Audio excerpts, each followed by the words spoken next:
So for us at this, I'm going to say the simpler end is looking at the processing facility forward. That's an easier hill to climb, and that's probably where we're initially going to be looking. Right now, Ryan Doherty, our director of supply chain, is developing a guide based on ASTM standards that we developed last year on. Let's talk about the power of hemp, from the farm field to finished goods. Learn all about it at the 2022 Midwest iHemp Expo, May 20th through 21st at the Lansing Center. Visit MidwestIHempExpo.com. See you there. We are live on the iHemp Hour. My name is Dave Craybill. I'm with iHemp Michigan. iHemp Michigan's mission is to educate, inform, and promote the research, development, and cultivation of industrial hemp. And we're going to talk about hempcrete today. I'm excited, guys. So joined with my normal cohorts, Blaine Bechtold's on location doing an audit and doing some kind of government paperwork stuff. We had a boy, Blaine. And, he's from the government and he's here to help, so what we need to do is it's kind of like a Where's Waldo, where's Blaine this week? So yeah, kind of nice. I'm actually at a place called Ag Marvels. They're one of our sponsors and going to be at the expo coming up, and Jamie's going to talk about their product Heirloom Grow. So we'll have them at the break. All right, and then Mike Brennan, welcome Mike from Ann Arbor. So you survived the hash bash, attaboy. It was hard. Took me a couple of days to recover, but that was because those darn friends of mine showed up. You know what they're like. So what can I say? Instigators. Yep, that's it. I'm so easily manipulated. Remember, Mike, you need to stand upwind instead of downwind. You need to be upwind. That's right. Yes. Yeah, you just had to breathe there, and it took care of everything. You didn't even have to smoke anything. So. Is that it? Oh boy! I hear Dana Nussel said, "Enjoy your one free day" or something at the event. Well, she's running for re-election, so she was actually getting her elected was partly because of the cannabis community, because she was a real pro advocate of cannabis, and so a lot of people turned out and voted for her. So she's up for re-election, So about, right? Yes, Michigan Attorney General, yeah. So. Yeah. Yeah, it's a little unnerving, though, doing that in front of the state's chief law enforcement officer. I'm from the old school where that would not be something you would do, so. Strange times, different people, so. Yeah. Yep. All right, gentlemen. Well, let's get into talk to our lovely guest, because we had a major upgrade today. We have Kim Croes, who's getting set up. Kim, will go to you in a second. And we have Rachel Berry from you have a couple of hats there, Rachel. Illinois Hemp Growers Association and the U.S. Hemp Building Association. Welcome, Rachel. Thanks for having me. Happy to be here. So, and we expect Jacob to pop in perhaps today, so we don't want to totally steal his thunder, but there's some good news recently about hempcrete, right? Yeah. ICC, Jacob was working on that with a group of other individuals, some of them working with the USHBA, but that was successful. He went and vouched for hemp building materials at the ICC meeting, and International Code Council is what that stands for, trying to get hemp building materials into building code in the United States. And yeah, I hope we can have him to fill out the details for that. But yeah, pretty exciting stuff as the industry moves forward. Now, Rachel, you have an event coming up in Illinois that you probably, want to make available to the group. Well, you want to tell us about that? Sure. Yeah. The Illinois Hemp Growers Association is hosting a membership appreciation night and education night, networking. We're going to feed you. There's drinks, hemp food, hemp samples. We're going to have Midwest Hemp Council there with us. I'll be representing U.S. Hemp Building Association, sharing more of this exciting news. We got some local groups coming too, Mia Canna, IEC Thermo. Who else do we got?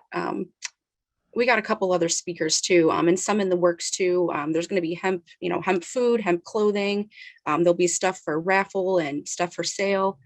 We hope that anyone and everyone in the tri-state area can make it out. We're really looking forward to it. When is that? Oh, it's April 23rd. That's next Saturday, from 4 to 9 p.m. in Tinley Park, Illinois. And where's Tinley Park in great scheme of things in Illinois? It's about half hour outside Chicago, west. So West? in Right the off of Chicago 80. suburbs, right after, Right off of 80. That's right off Well, it's, 80. it's like 3 hours if you're driving from Chicago. Is that it? How far is Only it? if you're driving into Chicago. You're driving Oh, west, so it should be a much easier drive. And it is accessible by Chicago's public worse. transportation. There's a train station and stuff just I think a mile away. So it's pretty centrally located, and yeah, we hope that that helps for a great turnout. So if I take the train out, you'll pick me up at the train station? That could definitely be arranged for sure. Awesome. Big fun. Well, Kim Croes, we caught you in the middle of working on a house. Welcome. What's going on, Kim? Thank you. Yeah. Hi. Yeah, I'm just working on one of my normal projects. It's actually a lime plastered home in Grosse Pointe Farms in Michigan. And we're just doing our normal paint job right now.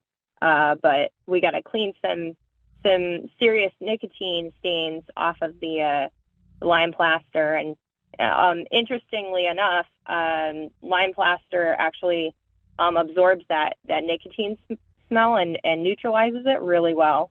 Oh, wow. So, which is what, is commonly used on hempcrete is the lime plaster. So we can add that as a benefit to hemp, for those that, not many people are lighting up cigarettes inside anymore, it seems like, but that would be an added benefit, right? Right, absolutely. Because one of the important things to keep with the hempcrete is to keep that vapor open part. And in order to do that, you have to use the right paints. If you're going to paint your house, you can't just use regular latex paints because those are not completely vapor open. They're about between 10 and 20 perms for most latex paints. And if you have a nicotine smell, like a built-up nicotine smell of, people who've maybe smoked in a home for decades, then you're going to have an issue of completely removing that. Like in drywall, we are required to actually use alcohol-based or oil-based paints, which are completely vapor closed. So you don't want to do that on a hemp-free house. That is wild. Well, Kim, I wish I would have been a little bit ahead of this thing too and got some pictures. Kim has some great pictures. She went out was it last week, Kim, that you went out to Pennsylvania for the training? Yeah, we just got back Monday. Yeah. And you went training for what did you go for training out there on? So me and Stephanie, my wing woman, I like to call her, we went to get our official training for hempcrete spray application with the eReezy machine. So we are one of 14 people now officially trained in the U.S. for hempcrete spray application. And and I bought a machine.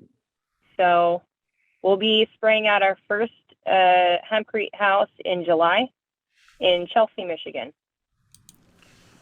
Now, is that actually hempcrete that you're putting on with that, or is that insulation? Yeah, it's the hempcrete. Hempcrete. Okay. Mm-hmm. Well, there's great pictures of you with it all over your body, pretty much. I saw. Yeah. From the spray you had back on that. So yeah. Yeah, for sure. And Kim, you're going to be at the expo, right?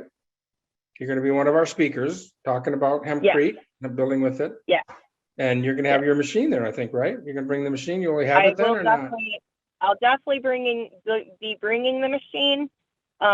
It'll be maybe a little complex to actually be running it at the show, so I don't know if that will be happening. But we'll definitely bring video of us actually applying and stuff like that. If we can't get it running ourselves at the show. Excellent. But, yeah. So you're at the point that you can actually commercially do this for people if they want to have it done, right? Yes. Yep. Kim, I'm so excited that you took that training. I've been working with Cameron trying to get a workshop going in Illinois with the spray system. So super excited Nice. to talk more, learn more at the expo and just hear more about your experience. Thanks, Rachel. Yeah, I mean, it was definitely, obviously, you're actually the one that connected with me with Cameron. I don't know if you remember that. So yeah, thanks for that. Yeah, awesome. In this industry are so important. So it's been, it's taken me from a place of not knowing anything to being in a position of actually, doing it and getting, being very, very involved. So it's pretty exciting what's going on. So yeah. That's what I was wondering. So that's Cameron at Hemp Texture that you're working with? No, Rachel. Oh, I'm trying to think of what the name of the company is. What is Americhandra? Yeah. Oh, okay. Yeah. Yep. Yeah. So I was trying to pull up a video. I'd like to show people how that thing works. Is there a site I can go to where we can see a video? If you go to Cameron's website, Americhandra, it's like it. I can spell it out to you if you need me to. Yes, please. Okay, it's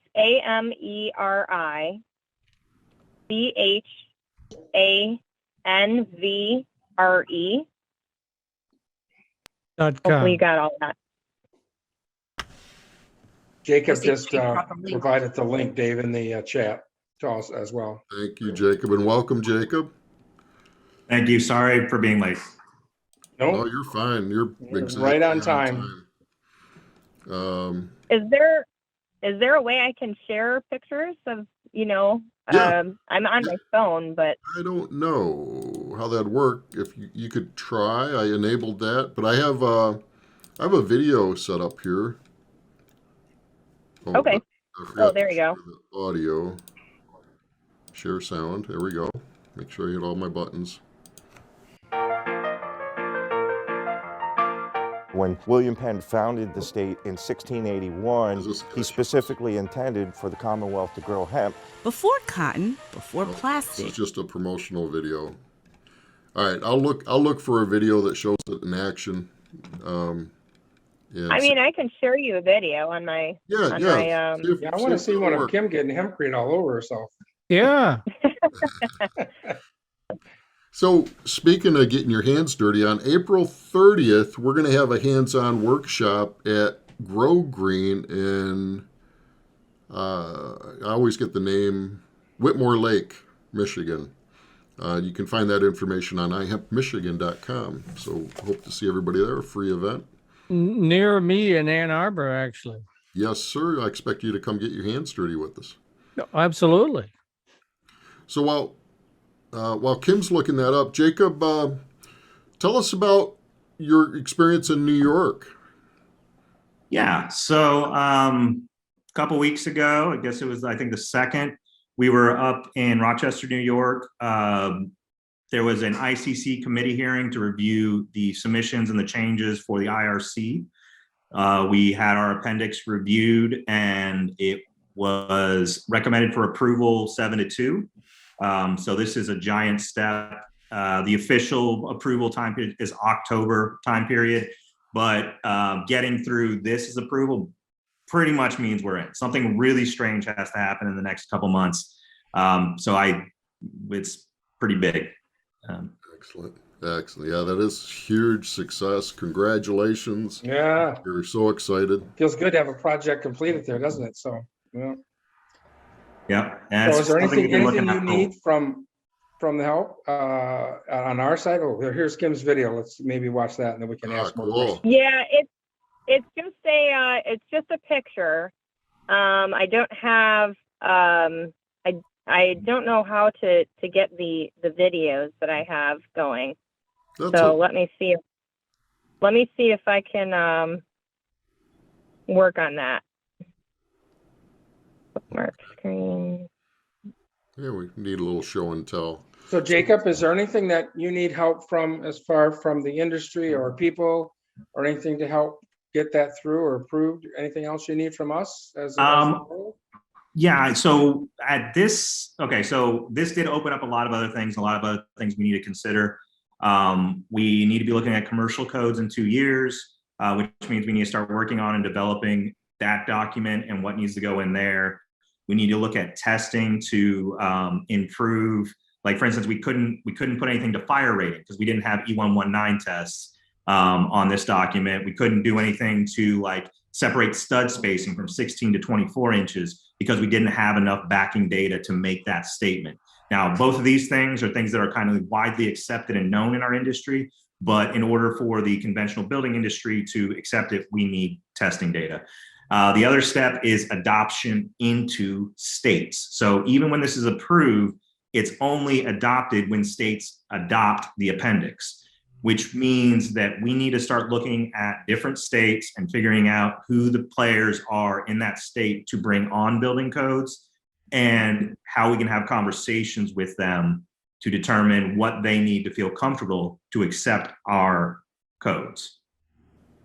Yeah, I understand that some states haven't adopted codes that are decades old yet. Yeah, so this comes to a whole, that has a lot to do with energy demands and new things that are improvements to the building code that are trying to increase energy efficiency and lower our carbon footprint. That is true. Now, the appendix is technically a separate thing from, like, they can accept our appendix, but not necessarily have to accept the 2024 IRC. So I think we're going to try to disjoint these conversations and be like, just adopt our appendix. You don't need to adopt the latest IRC. Okay. So do we need to start building relationships then with our state code people? Yes, that is someone anyone can do in their state, especially if you're looking at a project. Just try to talk to people and figure out who are the decision makers. And then we need to start having conversations with them. Okay. All right. Marlon raised his hand. Let me, Marlon, do you have a quick question for Jacob? He's on mute. Marlon, you're on mute. There we go. Hey, Marlon. Yeah, you raised his hand. Yeah, other question, so I thought maybe he'd chime in, but that's okay. Marlon, if you can, type it in the chat if you can do that. If you can't talk to us, try to type it in the chat to us. We'll get it answered that way. All right, and while we wait, I'm gonna do a small plug. Of course, supporting us, these are efforts that are being pushed forward by the US Hemp Building Association, US Hemp Building Foundation. You can donate either at USHBA.org. You can find a donation button on the front there, or you can actually go to USHBF.org and it'll just forward you over to the USHBF page and you can donate there. Done. That's my Yes, plug. because I'm sure that this is probably not a cheap process, even though I'm sure people are helping out with their time. It's not a cheap process to get this approved. Well, so the approval process itself, we had consultants and that cost money, but really when we look at testing, like a single test can cost $50,000. So whoa. Yeah, when you talk about E119 tests, you're talking between $20,000 and $50,000 depending on the facility and the reputation of that facility. So that's why it's like really to make some of these things, it is a big price tag. So out of this, Jacob, do you think we'll have standards? Because one of the questions, like I know Marlon's been asking a lot of questions about growing fiber. And so the question comes, which fiber do you grow and how is it processed? What's the best end product to use as hempcrete? And I'm sure Rachel and Kim can chime in on that too. But will we have standards when we get done? That's a complex question. There's lots of stages there. So for us at this, I'm going to say the simpler end is looking at the processing facility forward. That's an easier hill to climb, and that's probably where we're initially going to be looking. Right now, Ryan Doherty, our director of supply chain, is developing a guide based on ASTM standards that we've developed last year on these are the tests to run in order to get a sheet of the parameters to evaluate the material.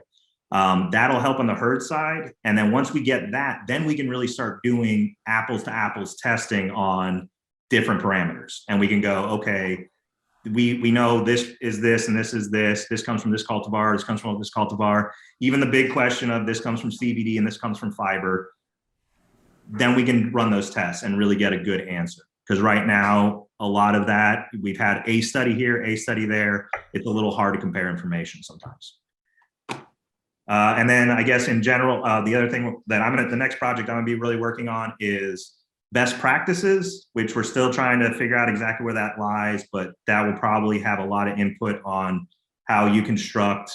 We're trying to basically gather the data that different people have around the world, compare, contrast, see the same similarities and see the differences, go with the similarities, figure out why there are differences, and try to move that part forward. So lots of things happening. Yeah, so we had a short discussion on that while we were as in the group that I was at Cameron's training. So Henry Gage was a part of that group, and Alex, I'm forgetting his name, but he was all part of. What was his name? I'm assuming Escher. Does that sound right? Yeah. I don't know. I don't even know if I caught his last name, but he was part of the panel. So they were, we were having this discussion on size of herd and specifications and all that kind of stuff. So, you guys, the ones that are more involved in the technicalities of, I guess, the ins and outs of like writing and code and everything like that, know a bit more about that. But we definitely had a discussion about clean herd size, making sure that it is from the right type of quality of hemp, not just, you've got to have a certain percentage of moisture in there, or a small enough amount of moisture to where it's not going to rot. But there is some play there. And right now the Cannabat is France's, it's got the seal of approval with France, and that's what we have access to that here in America. But there's things that we would alter here compared to their product to make it better suited for our needs here. So Kim, you're doing a project, you said, coming up here. So what have you ran into as far as getting approval to use the crete and be able to do your project? So actually the project that I'm working on was pre-approved before I was actually taken on to the project. So I wasn't involved in the permitting of that, but I did help talk to them about, the process and I guess how to talk to officials about hempcrete.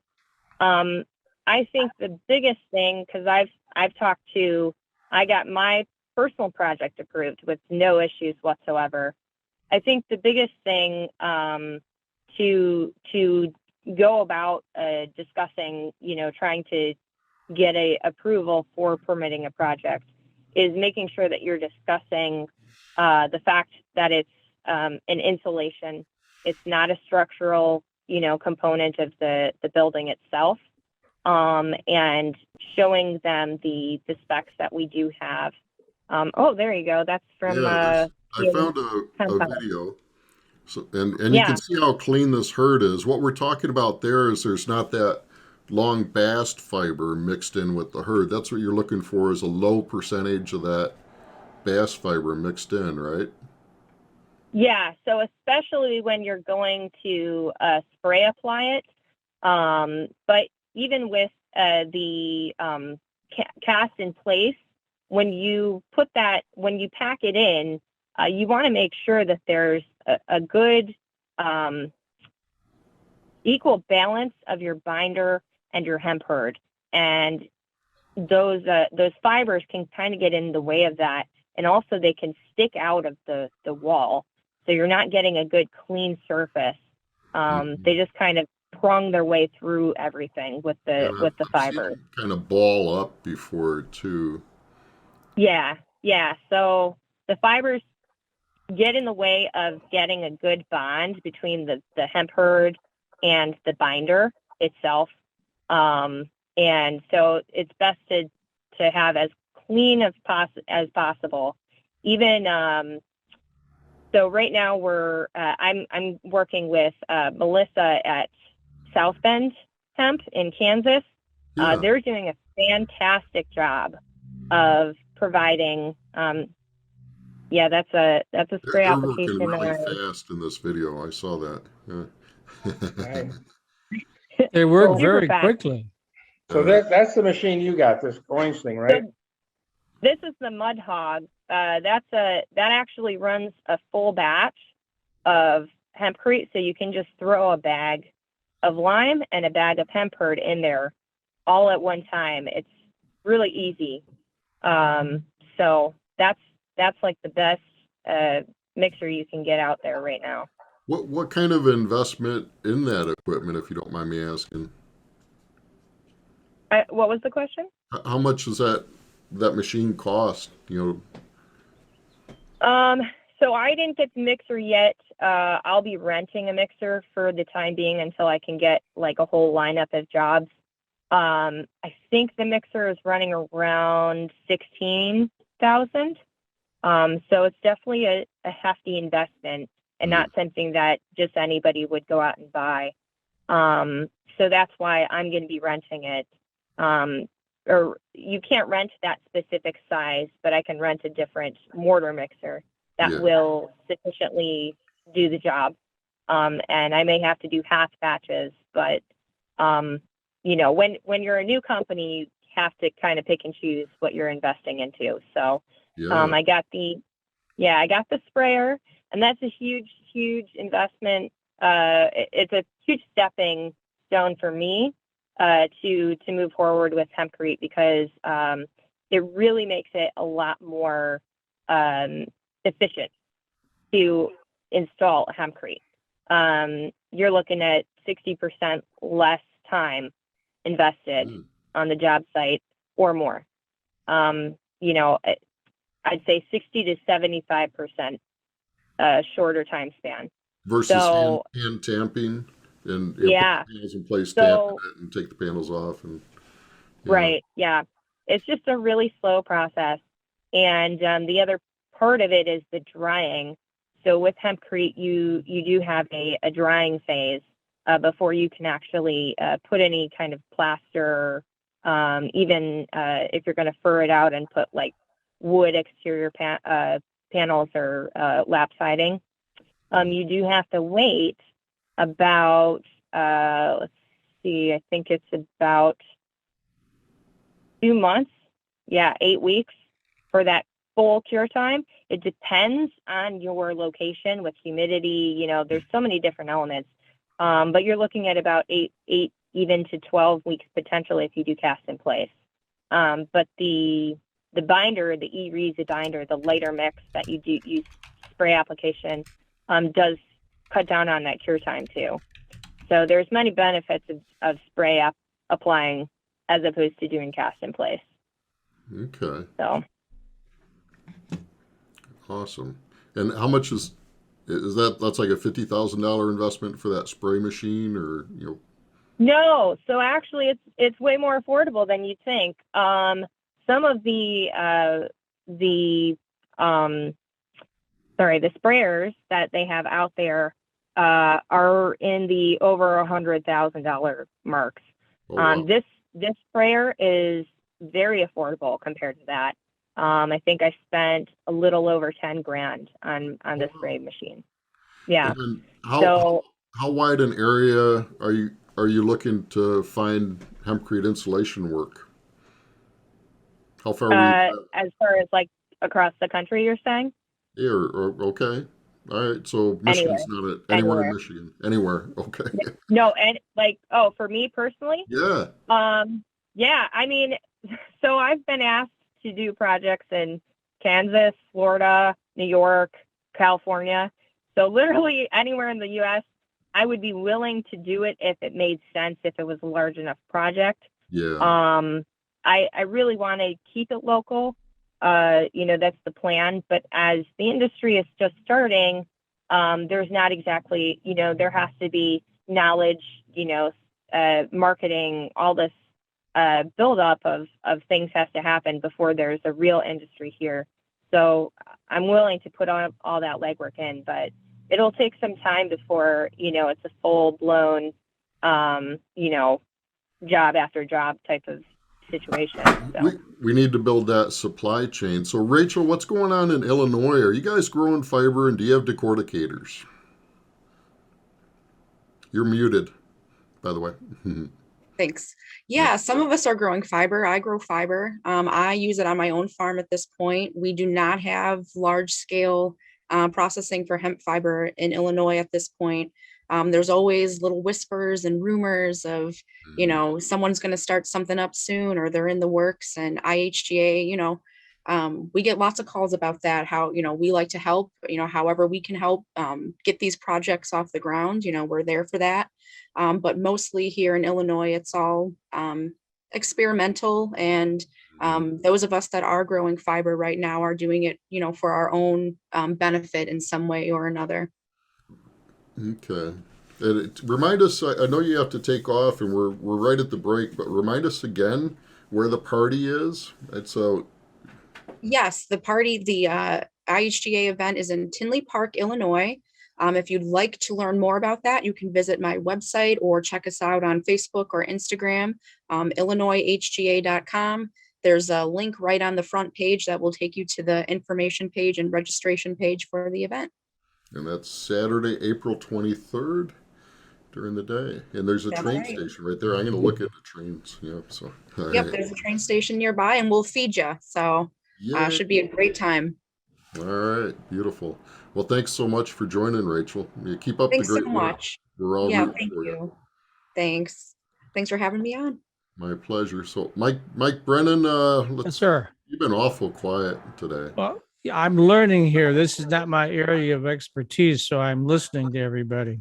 Yeah. So what's going on in your neck of the woods? We're going to touch on the dark side here for just a second. Yep, that's me. The big news for the hemp side of the community is, as of April 13th, if it goes into the human body, it's now regulated by the new cannabis regulatory agency, the former marijuana regulatory agency that started on April 13th, a couple of days ago, or actually a day ago. And so, all the stuff with cultivation and whatnot, as Blaine can address, stays with MDARD. But the governor decided that if it goes for human consumption, it needs to be under one roof. And so, unfortunately, we had Andrew Brisboe on the show. He's the MRA director. And he said, well, it's lovely, but the governor hasn't allocated me any more personnel. So his folks already swamped with stuff, because we've got, 400 or 500 dispos in Michigan at this point. They got to all be checked.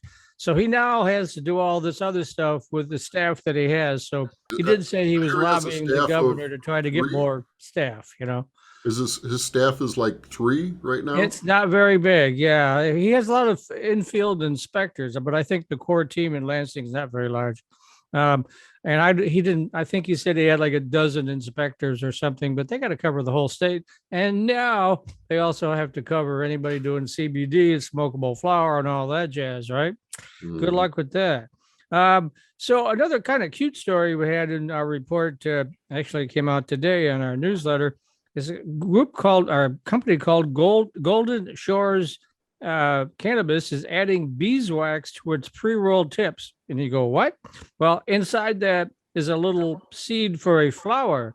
So when you get done with your pre-roll, instead of flicking it onto the ground, is you crunch up the tip where you have the beeswax, you plant it in the ground, and it produces a flower. And I thought, what an interesting marketing angle that is. That's very clever, don't you think?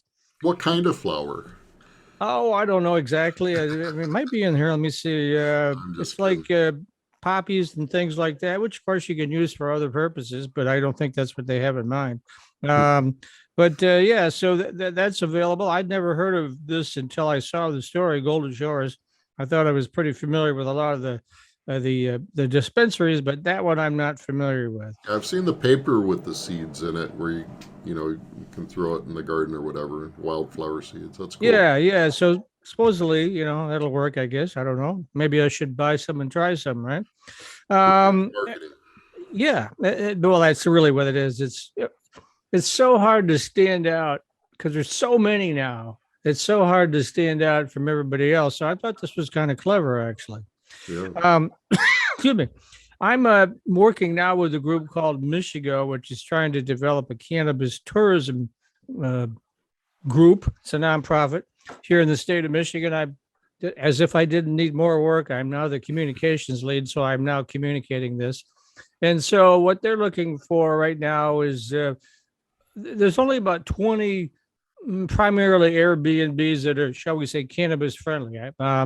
And so what they're looking now is to really reach out and let people know that have Airbnbs, if they're comfortable with the whole cannabis thing, that there's actually a tremendous market for that. Tourism in Michigan is the number 2 industry. Of course, taking a hit over the last couple of years, but it'll rebound this year, assuming that the pandemic doesn't go nuts on us again. And the fact that Indiana and Ohio are not legal. Illinois just went legal. Wisconsin's not legal. And so, that would be, they think, a nice edge to put to the tourism industry if we're also cannabis friendly tourists. So it's michigo.org. It's a nonprofit. I don't make any money off this. I'm just doing it because I think it's a great idea. And so that's one of the things they're looking for. And of course, there would be like bars, restaurants, things like that. But then you can't smoke cigarettes in those places. So it'd probably be one of those things where there's a building just outside of the bar or the restaurant or whatever where you could go. Anything along those lines, parks, whatever. And so it's a good group. I got behind them because I thought, yeah, sure, why not? It capitalizes on the fact that we're right now the number 2 state in terms of cannabis sales in the country, behind California. Nobody can compete with that. Really? Yeah. And tourism is the number 2 industry in the state. And then right behind that is ag. Cannabis is now the number 3 cash crop in the state of Michigan. So, you got a lot of stuff going there. And so we're just trying to combine it, roll it all in together, and give tourists one more reason to come to Michigan, spend a lot of money, pay our taxes, and all those fine things. So there you have it. Well, that's interesting news, Mike. Hey, do you know who you're going to have on the show next week yet or not yet? We're going to do a live remote. Light 'em Up Cannabis in Flint is giving away 5 pounds of cannabis from various vendors. And some of that's earmarked for veterans because, as you know, we have the Hero Project. And another one of the things I'm involved in, I'm president of the Hero Board. That's our nonprofit that's going to try to work with veterans to ease the PTSD symptoms and things through the use of cannabis. The other thing that we're looking at, and Anton Harb, I think you're going to have him at the expo here too. Yep. One of the things he's working on, and I've let him run with the ball because I'm not a veteran. I don't really understand all those issues that he does. He's a disabled vet. He's a caregiver. He's got all that stuff covered. But one of the things he's looking at too is kind of like along the expungement line. For the state of Michigan here, I don't think federal you get expunged, but if you've got a state marijuana bust, there's a bunch of organizations led by Ryan Basor and others, Redemption Cannabis, that are trying to help folks get that expunged off their records. Now, what Anton wants to do is it also applies to the military, because if they test you and you have cannabis in your system, you get a less than honorable discharge.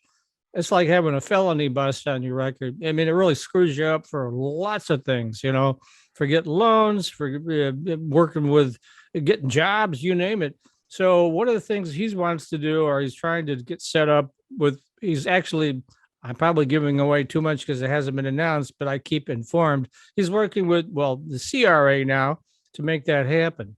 And then once he gets all of his ducks in a row, we'll make those announcements. And it may even be by the time you have your expo that he can make those announcements. It's moving along pretty fast. Andrew Brisboe has said, you work out the details, come back to us, and we'll sign off on it. So we'll be able to not only give away free cannabis, because for instance, in the testing process, a lot of these labs, they get a lot of stuff in. They really don't use all that stuff for the testing, and they just dispose of the other stuff, right? Still good stuff.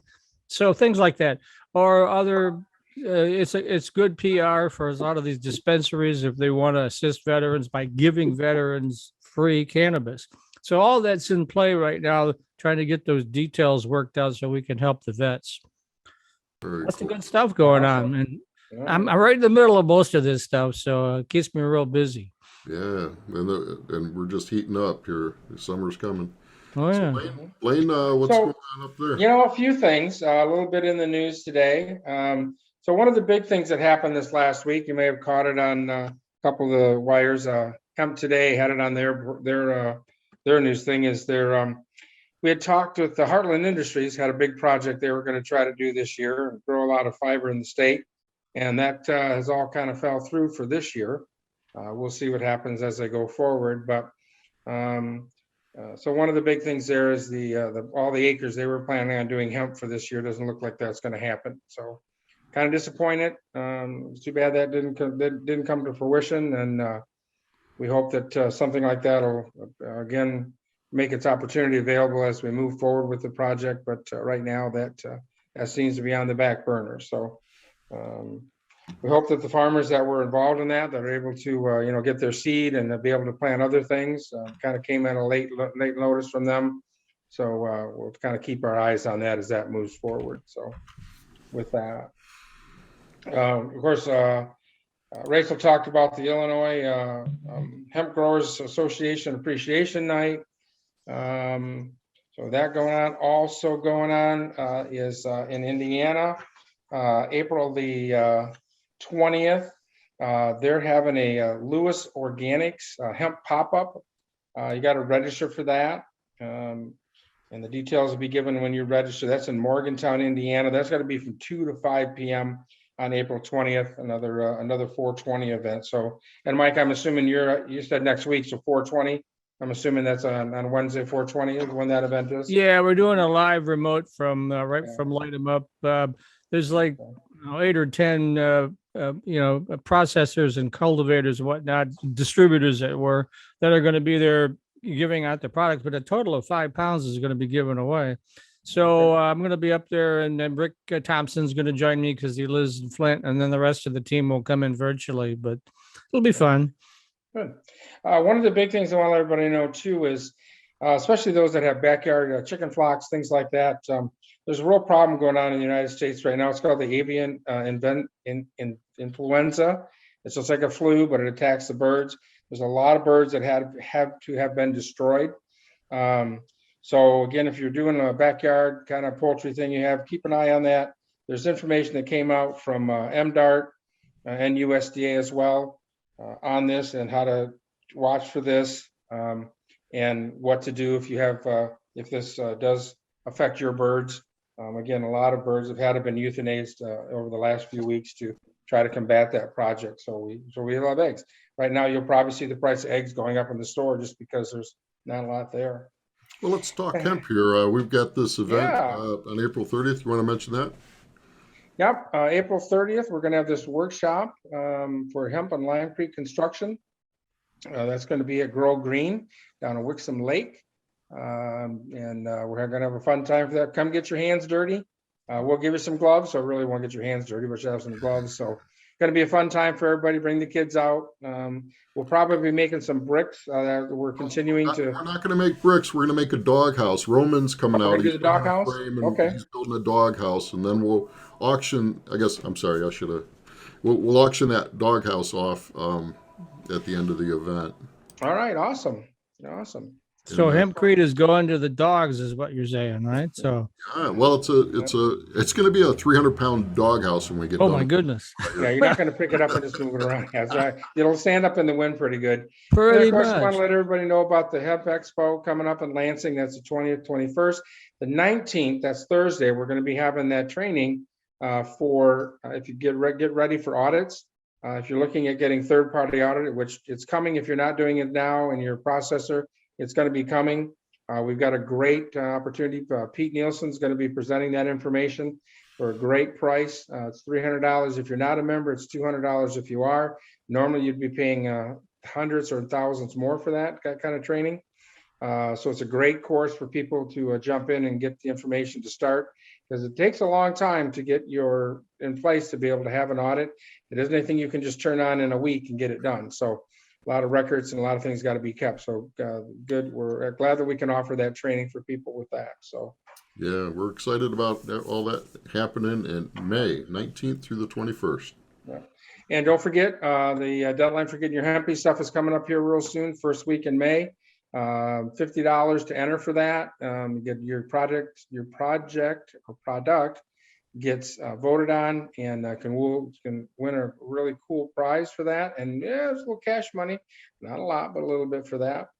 So yep, get your entries in for that real soon, so we can get that into the judging contest. So yep. All right. And that's what I got, Dave. Thank you. So Kim, where do you source your hemp herd now? We don't have locally sourced hemp herd to work with, do we? No, unfortunately. I mean, it's not even so much. I mean, there's many steps to it. You've got to have your farmers growing hemp herd, or it has to be a fiber sourced hemp herd. And that's the education isn't quite there yet to regrow hemp.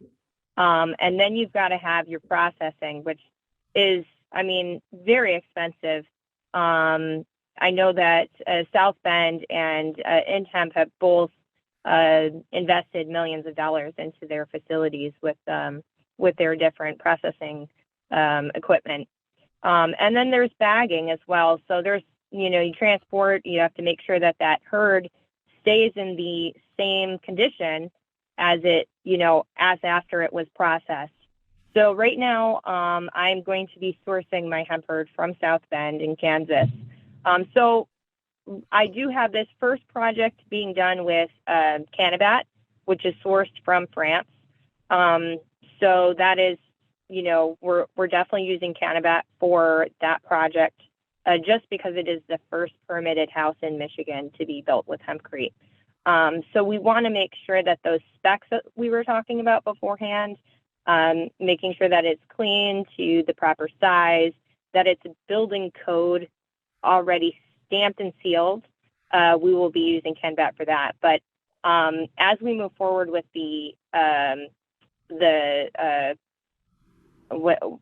basically getting the correct,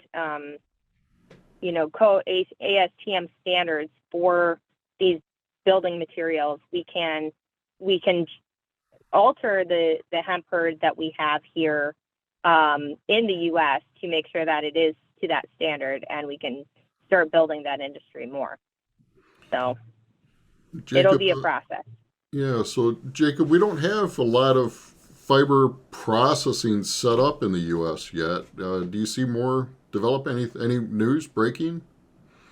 Wouldn't call it breaking news. It's standard conversations, but you hear more and more people that, that 3-year plan is now a 2-year plan, kind of moving forward.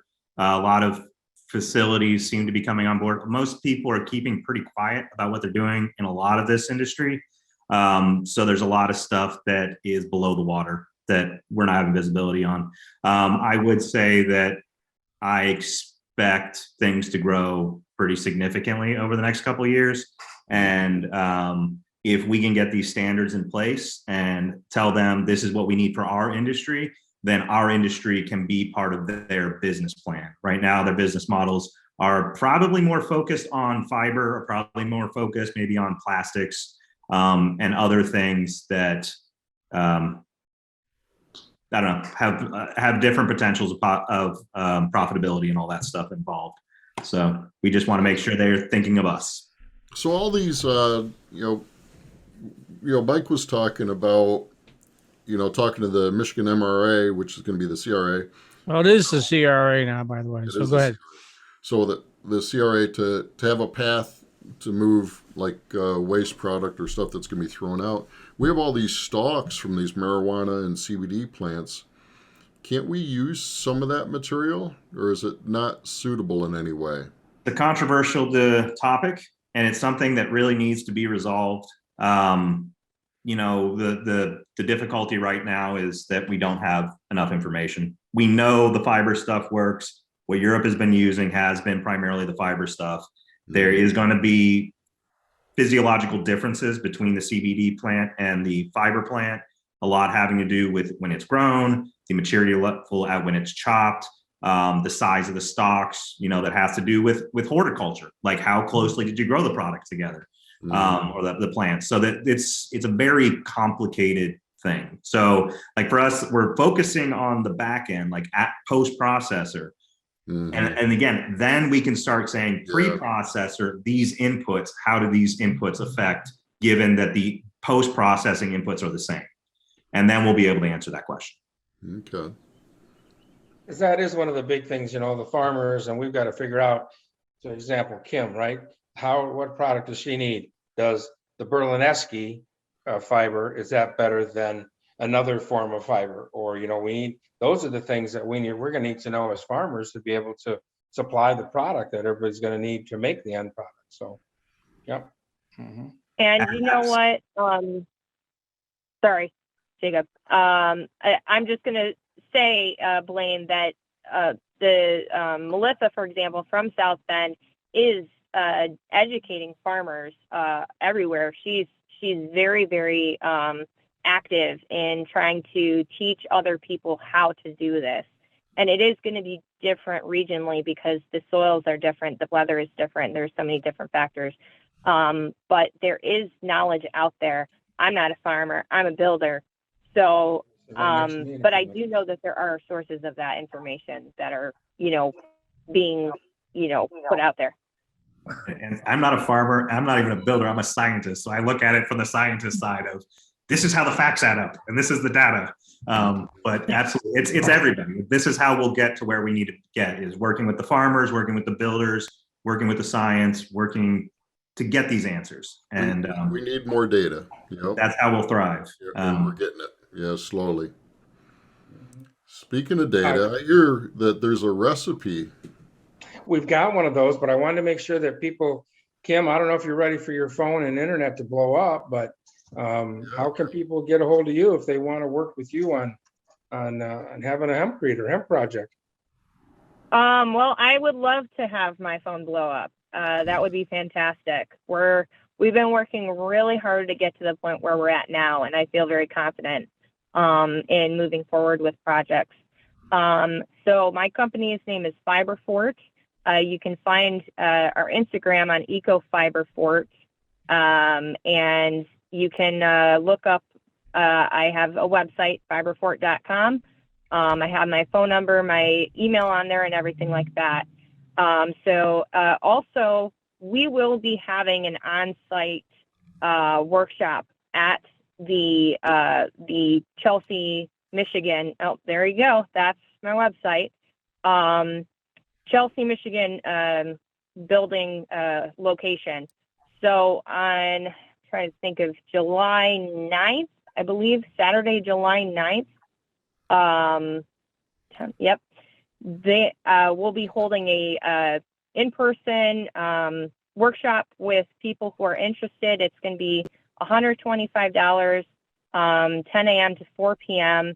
But people actually get to help build the house. So we will be doing some cast in place. People can see the whole process. We'll have our sprayer there. We'll have, the whole setup. So if anyone is interested in joining that, it will be a very exciting thing because that will be the first permitted hempcrete home or hemp lime home in Michigan. Excellent. Where's that going to be located again? What city? Chelsea, Michigan, right next to Ann Arbor. Yeah. Right. Yeah. Will you send me information on that? I'll make sure I'll share it. Absolutely. Excellent. And Kim is going to be one of our esteemed speakers at the Expo, talking about a lot of this projects and what she's doing and her knowledge. You know, Kim, when you're 100 miles away from home, you're considered an expert, just so you know. So that's how that works. So, yeah. And Jacob, cool. How about you? If people want to help get involved and help US Hemp Building Association, how can they do that? Yeah, so first, membership is important. We're building our community. We're trying to work together. We're trying to communicate what's happening, communicate about opportunities. There's corporate memberships, there's individual memberships, and then also you can find it ushba.org /members if you want to just go straight to it. If not, you can figure from the drop down. And then if you want to donate money to the cause, it's ushbf.org or ushba.org/ushbf. And there's some donate buttons you can click on there. One of my tasks in the next week or two is to update the goals and the things we're working on now that the IRC is done and complete. And that was like one of our last major tasks were the IRC and the ASTM. We basically got those almost completed right now. So now we're talking about the next places where we need investment money and donations. And that's that. USHBF Hemp Bill 2022 will be announced soon. It's looking like it's going to be early July, and that's a big fundraising event for us. So look for it. Well, we look forward to having you guys. There's going to be a lot of great information at the Expo. The U.S. Hemp Building Association is going to bring. So if you're a builder or a contractor or an architect, come and learn. Some of them are paid for speaking, but there are also some that are going to be free. So come and join us in May in Lansing for that. So right now I want to thank Mike Klump here. He's sitting next to me. You can see him there with Ag Marvels and letting us host today from the site here and talk a little bit about. Mike's going to be one of our guests. Mike, you're going to be on the panel talking about the future of hemp and hemp in the industry. So sure, yeah, we look forward to that. Yeah, looking forward to it down in Lansing. So. Yeah. You've been in this business a little while doing this. Yeah, I've been in Michigan since it started. So we've been through the volatile times and stuff since the beginning. So working with anything from farmers to processing to finished products on the shelf. So we've rode the wave with everybody else, I guess. So, yeah, and you do some organic as well up here too, right? Yeah. So we have about a 3,000 acre organic farm. So we raise mostly corn and soybeans, and the hemp that we've been raising the last 3 years in the farm, all certified organic. So, yeah. So if anybody's looking for organic seed for grain or anything, get a hold of Mike, get a hold of me, and we'll be able to get you set up with that. So as that. Now you also have your own products that you carry. So what do we got here? Yeah, we got some samples. This is my wife's brand, Heirloom Grove, and she's got a few different products on the shelf. I think around 20 SKUs or so right now. This is one of the latest and greatest. We have gotten the pet industry here with some CBD pet treats. I think we're going to be submitting some of these in the Hempies awesome. The Hempies awards down there. She's kind of a little higher end. It's more of a women's brand for some of these. I mean, I don't know, maybe you want some of this stuff too, Blaine. Well, I don't know. It smells pretty awesome. Yeah, the bath salt. Honeysuckle. Yeah, CBD. Yeah, that would definitely be Blaine honeysuckle. So I think that would. I think that's what Blaine prefers actually. Yeah. Have bath bombs and stuff as well. that would be Dave. Dave's into bath bombs. So. Yes, we're gonna send Dave one of the bath bombs. A couple different lotions and stuff. This is one of the best sellers. It's a body butter. That would be me, so Mike, that would be for you, Mike. Yes. So the body butter will be for you. Yeah. Okay. So yeah, having good luck with these. Looking for more distribution all the time, but she's in several stores around the country and then selling online as well. So. Yeah. Dave, I'm sure that Sue would love we those. can fix you up too with our media group, so we'll talk about that later. And Dave, I'm sure that Sue would love those bath bombs. And Dave, did you have a little special day here in the last week or so? Did I hear you had a little special day? Kinda. Yeah, I turned 60. Is that what you're getting at? Was it 60 or 50 or 45? I wasn't sure. I think he doesn't look a day 60. over 49 to me. So look awesome. just saying. Checks in the mail. Well, happy birthday to you, Dave. Thanks, buddy. And many, many more to you to come. And maybe next week recipe, we'll do a birthday cake just in your honor. So, all right. Well, I want to thank Kim and I want to thank Jacob for having their time and Rachel for she had to go. Thanks you guys for coming on and sharing this. Every day it's another day and we're learning more. So we're all in this together. Yeah. All right. Hey, So here we go. while we're doing it. Yeah. So a strawberry green tea with smoothie with hemp hearts is what we got today. This is pretty awesome. Believe it or not, real shortly here, strawberries are going to be coming in season. It's hard to believe it, but it's coming. Some days, I was actually up north yesterday doing work with my clients, and I actually saw snow still in the snowbanks along the side of the road. So it's Wow. going away. It was, yeah. So this is a pretty easy one to make. Now, it says, I'm pretty quick with things. It says ready in 2 hours and 10 minutes. Well, the part of that takes the longest time is freezing the ice cubes. That's the big thing they have there. So that's what takes the longest. So it doesn't take that long. You have to have fresh ice cubes? Well, yeah, because you're going to do some special things with those ice cubes. That's why you want to do that. So hemp hearts have a creamy texture and produces a smooth background for any seasonal fruits or berries. Or mild, grassy flavor doesn't overpower the delicate flavor of the strawberries. This smoothie is packed with vitamin C and antioxidants. And if you keep green iced tea cubes in your freezer, you can make it in a flash. So there's the idea there. Just you got to pre-prep on this. Food Network. We'll give Food Network credit there. Yeah, that's how it is. Thank you for that one. So a couple of green tea bags, 3/4 cup of very hot water, 1 cup fresh strawberries, half plus 1 sliced strawberry for a garnish, 1/4 cup of low-fat milk, a half lime juiced, 1 tablespoon of honey, 1 tablespoon of hemp hearts. I always put in more, so I would say 2, and 6 fresh mint leaves. We do that. So basically, you make those cubes to put them in there, and it says you steep the tea bags for a couple minutes in water and move the bags and all the tea to cool, and you pour that into the ice cube trays. You put the strawberries, milk, lime juice, honey, hemp hearts, and mint into the upright blender and blend until smooth. Add green tea cubes and continue to blend until very smooth. Garnish with sliced strawberry and a sprinkle with hemp hearts, and enjoy. So that's how simple that is today. So that's today's quick and easy one. Excellent. That sounds good. And the weather might be warming up where a smoothie would be just refreshing. Might in the afternoon. Yeah, when I have to do that. So good. Cool. Next week's show, we're going to have Christy Apple on. She's going to be another one of our speakers at the event at the Expo in May, and she's going to be talking about Christy. Yeah, absolutely. Yep, Crops out Christy, and she's going to be talking about the soil health and how to make your soil healthy. So that's going to be our big talk next week. So, all right. Well, thank you, Jacob, Kim. We appreciate you. Keep up the good work. Thank you for having me. Thank you for having me on. Thanks, guys. All right, peace and love. Blaine, stay